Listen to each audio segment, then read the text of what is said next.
জীবনের কোনো পরিস্থিতিতে যদি এই দৃশ্যটা আপনার সামনে আসে যে আপনি যাদের থেকে সাপোর্ট পাওয়ার আশা রাখার পরও সাপোর্ট পাচ্ছেন না, আপনরাই দূরে সরে যাচ্ছে, মনে রাখবেন আপনার আল্লাহ আপনার উপর দয়া করা শুরু করেছেন। সুবহানাল্লাহ। ওই বিপদ থেকে আপনি যাদের সাপোর্ট নিয়ে উঠতে চাচ্ছেন, রব চাচ্ছেন আপনাকে কেউ না করুক সাপোর্ট, আপনার আল্লাহই স্বয়ং আপনাকে সাপোর্ট করতে চাচ্ছে বলেই মানুষকে দূরে সরাই দিচ্ছে। সুবহানাল্লাহ।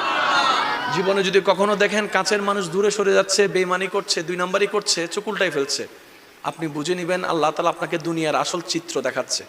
আপনি যেন বুঝতে পারেন আপনার আপন বলতে আল্লাহ ছাড়া, আপনার আপন বলতে আপনার নবী ছাড়া আসলে আর কেউ নাই, আসলে কেউ নাই, আসলে কেউ নাই। আপনার ভালোবাসার অধিকার পাওয়ার একমাত্র আল্লাহর আছে, স্রষ্টা হিসেবে নবীর আছে।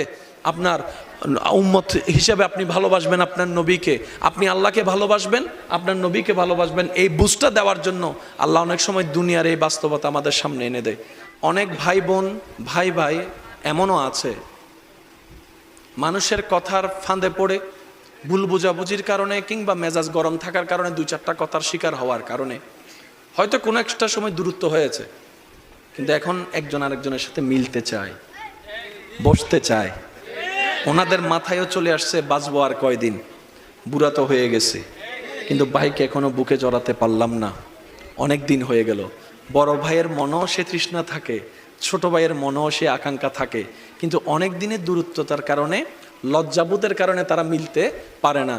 আমি আমার ভাইদেরকে, যুবক ভাইদেরকে অনুরোধ জানাবো, যদি এরকম কোনো ফ্যামিলি কন্ডিশন হয়, আপনারা যুবকরা মিলে, ভাইরা মিলে, চাস্তো ভাই জাত্তো ভাইরা মিলেই আপনারা উদ্যোগটা নেন, ভাই ভাইকে যেন জড়াই ধরতে পারে, ভুল বুঝাবুঝি যেন শেষ হয়ে যায়। কথা বলেন ঠিক কিনা? বান্দা বান্দাকে মিলানোর কাজ করবে, আল্লাহ সেটা দেখে গুনাহ মাফ করে দিবে। সুবহানাল্লাহ। আমি শুনি না, আরো জোরে বলেন।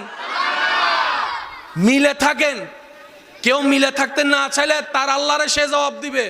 আপনার পক্ষ থেকে আপনি ক্লিয়ার থাকেন, মানুষের উপকার করবেন, থ্যাংক ইউ পাওয়ার আশা রাখবেন না, করতেই থাকবেন। কেন? সে আপনার রবের বান্দা, আপনি বান্দার জন্য করবেন, ওই বান্দার আল্লাহ আপনার জন্য করবে। আমরা অনেক সময় বলি তার এত উপকার করছি, সে আমার সাথে ডাইরেক্ট চোখ উল্টাই ফেলছে। বা এটা দুনিয়ার নিয়ম, আল্লাহ তো এটাই বুঝাতে চায়, এটা দুনিয়া, এটা জান্নাত নয়।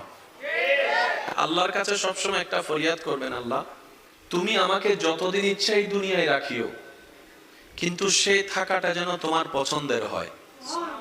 আল্লাহ যতদিন আমার নিঃশ্বাস চলবে, সেই নিঃশ্বাসটা যেন তোমার পছন্দের